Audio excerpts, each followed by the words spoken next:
আল্লাহর কসম করে আল্লাহ বলেন, আমার ইজ্জতের কসম, তুই সুবহানা রব্বিয়াল আলা বলতে দেরি হয় 360টা জোড়ার বিনিময়ে আদায় করতে দেরি হয় না।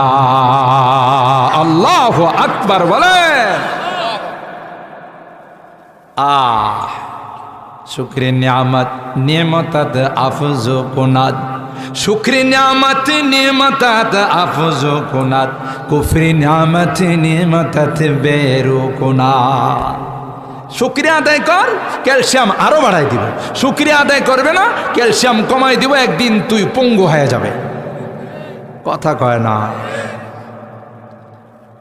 লাইন শাকারতুম লাযিদান্নাকুম, শুকরিয়া করবে তো অবশ্যই বাড়াই দিব।